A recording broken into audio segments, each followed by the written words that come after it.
All right, guys. So, sometime in 2013, I believe, a movement was birthed in America that really spread across the world, especially fueled by social media. Uh, Black Lives Matter. I'm sure you remember that hashtag. So, 6 years afterwards, what has changed? I'm going to talk to one of the co-founders. Are you from Ghana? I'm actually Nigerian. Nigerian. Yes. So her name is Opal Tomety. Tomety sounds Ghanaian because I know a Ghanaian friend with that surname. So I thought you had some Ghanaian. So this is the thing. My last name is actually Togolese. Togolese. So and Ghana, Togo. We're nice. very very close, and Cool. so you might have a friend who has that last name. Oh, cool. But might have some Togolese roots. So Roots as well. my great grandfather was from Togo. He migrated to the Cameroon. Then my grandpa was born in Cameroon. He migrated to Nigeria. My parents met in Nigeria. And they came to the U.S. Fantastic. So Black Lives Matter. I mean, I remember, although it started in America, even those of us in Ghana, we sort of caught the trend and we were fighting for that cause. So what has changed in terms of that fighting against racial profiling, police brutality against the blacks and all of that after you started?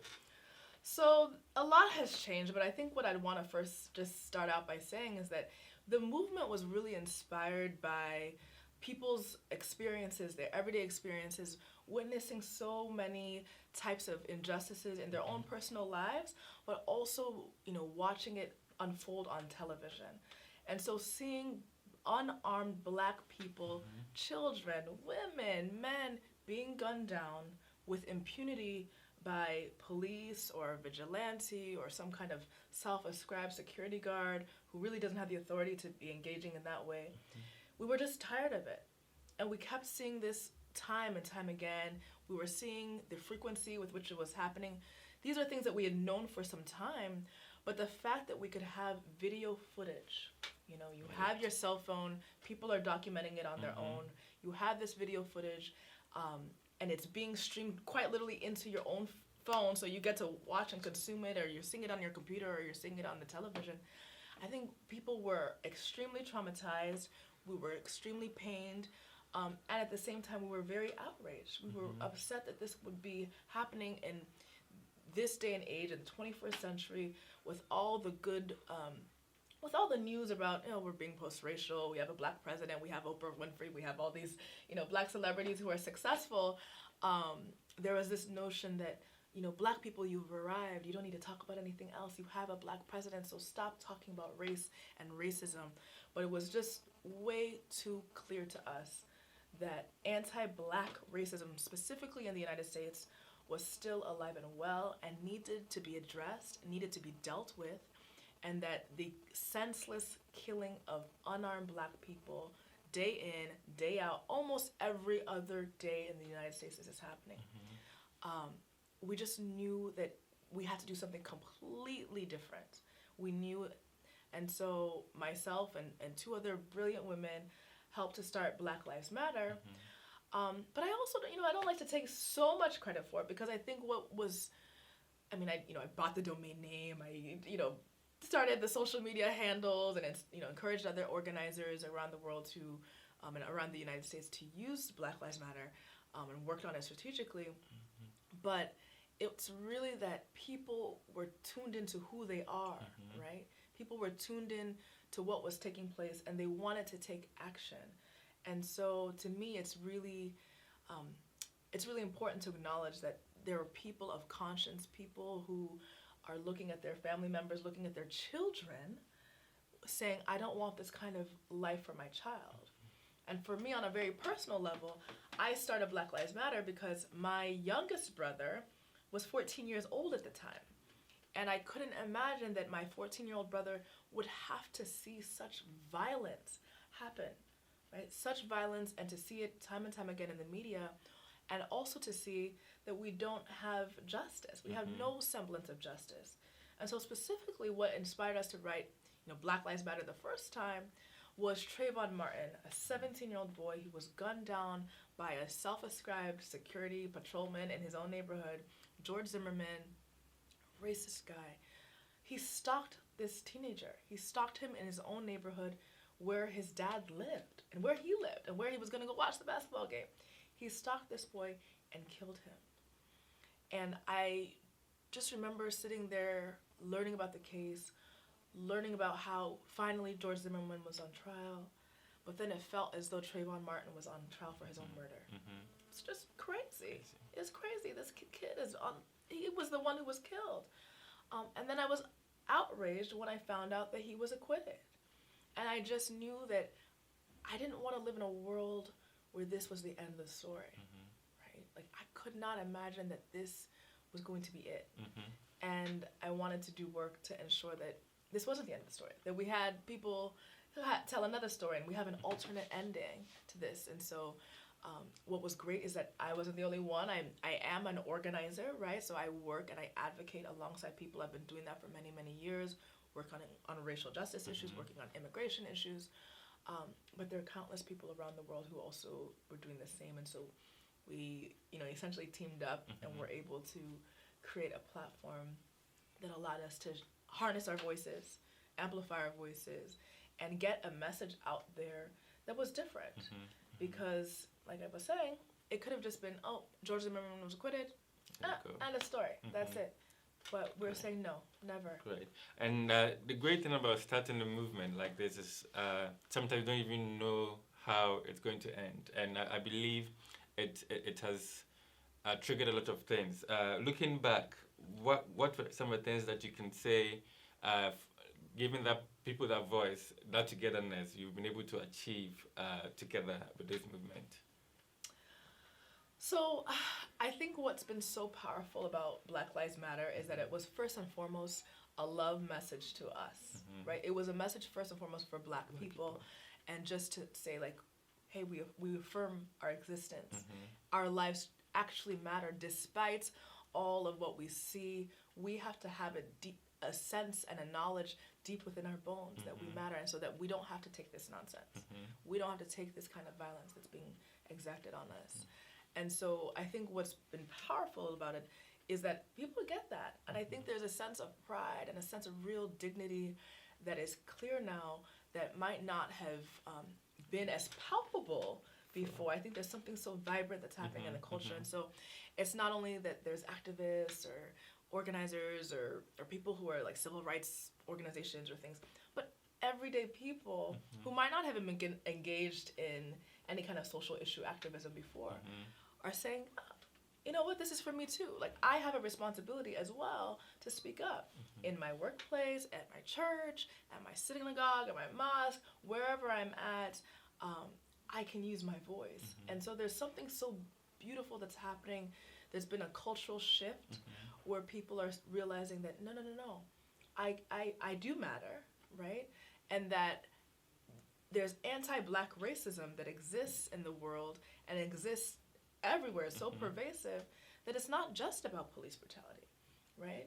For when we created Black Lives Matter, I specifically helped to build the website, and we said things like, we're concerned about the education system. We're concerned about healthcare system. This is about Black immigrants and refugees. This is about Black people with disabilities. This is about Black queer people. So we were really, really intentional about ensuring that this was about all Black people, and every sphere of our lives matter. And that to me is, I think, what is powerful. I think it's powerful because it actually is what we're seeing now. We see educators, quite literally. I have a friend of mine in Seattle who is phenomenal, Jesse, and he's leading a group of educators and saying Black Lives Matter in school.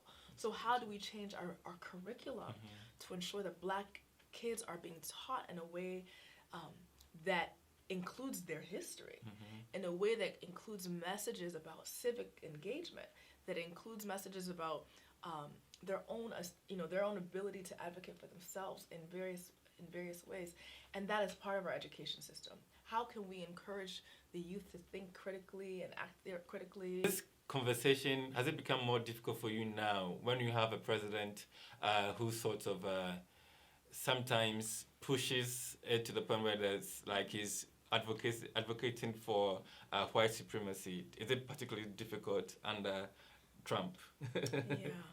I mean, to be quite honest, it is difficult under Trump.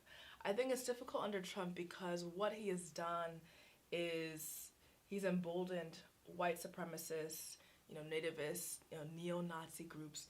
He essentially, I mean, he didn't create himself, let me be very clear. He didn't just, come into being and come and be president, on his own doing. Granted, but he knows how to use media. He's a marketing genius in some ways and was able to play up and create a sense of fear amongst white people and amongst white women and was really able to distort what was really going on and really just use a lot of lies. I think it's been said that there are 12,000 documented lies that this president has told. Like 12,000. What is happening is almost unconscionable. Like it's bananas to me that he hasn't been impeached yet, to be quite honest. But what is difficult is that he has not only been out there spreading lies. He's infecting the public, but he has also been out there emboldening people who have no, morals or who are so venomous and who have been looking for the opportunity. They've been waiting for the opportunity and the green light to say, I can go out and now I can go attack so-and-so. And they've been doing that. And a lot of hate crimes have been happening. And hate crimes have spiked ever since he came into office. And it's a really scary time, particularly for Black people, for people who wear hijab, right? Hijabi women, or just Black women who wear headscarves. Because a lot of us, we just do it for style, it's fashion. But I've had friends of mine who've been harassed, who've been targeted. I've seen even in New York, street vendors being harassed because people thought they're Muslim or they're this or that. They have these perceptions around who they are and are telling them to go back to their country. You see the president attack 4 congresswomen, some of the most popular congresswomen of all time. You see him attack them and say, go back to your country. And they are U.S. citizens. They're Americans, 3 of whom were born in the United States. And so he's so ignorant, and he's spreading that ignorance, and he's encouraging people to act ignorantly. And it's really scary when you have that level of just ignorance that's pervasive, that's encouraged, and that's also turned into policy.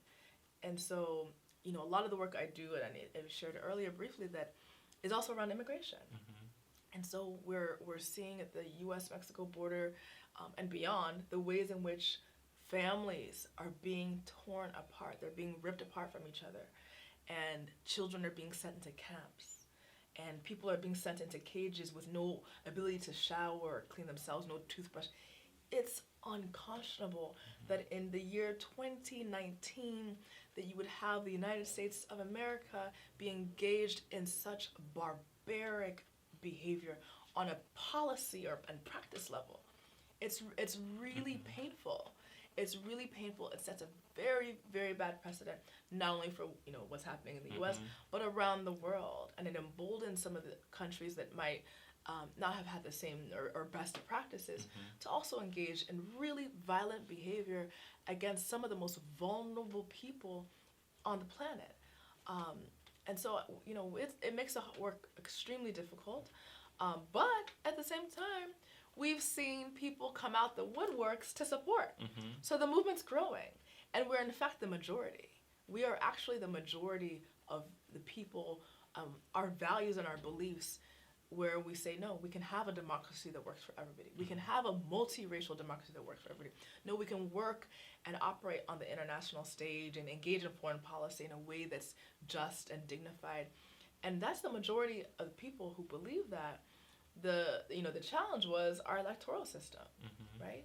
If people remember, Hillary Clinton actually won the popular vote, right, by over 2 million. So, but the ways in which our electoral politics work, technically he won, but he's not popular. He's not, like, his views aren't popular. It's only amongst a minority, but they're a very violent minority, and I think that's what we have to be mindful of. Earlier, you did mention that people look at successful Black celebrities and assume everything is good. They've now had their share of inclusion and everything. Do you feel these people have added their voice to the needed voice to the movement as much as they could have? Yeah, I've seen a lot of really great work from some very high-profile Black people. And I've been really encouraged, and I've been able to meet a number of them, and some of whom I've become friends with, and I provide advising to, and so on. And so that has been extremely heartening to me. And I'll always, look to people who have their platforms, whether they're Black or white or Latino or Latinx or, Asian, whatever, to use their platform. If they understand what's going on, if they see what's going on, if they're moved and pained or even pained by what's going on, that they should use their platform and leverage their platform for good. And so that's been really encouraging to me. And then there are some who, I could say probably could do better. Could probably, make more bold stances, right? Who could probably donate and give more. But I think that there are some people who are navigating how they can do that, how they can engage the movement, how they can leverage their platform. And my hope is that as more and more people do, that they will feel more protection, right? Because I think part of what happens is that there are a lot of celebrities who might not take the risk because they're afraid of the backlash, which is real, right? Yeah. We see somebody like a Colin Kaepernick who goes out, he kneels, he's making a statement, completely justified statement, right? One that is actually rather patriotic despite all of this ridiculous reframing and lies that are being told on him. But you see that he's blacklisted, he's blacklisted from the NFL. And so, we're hoping that that will turn around, but you see that you can sometimes make a stand, and you might face backlash. But at the same time, that sacrifice is necessary. We need it to be so abundantly clear that what's at stake. Black lives are what is at stake. And so some of those sacrifices, monetary or otherwise, are worth that because the potential is it's greater.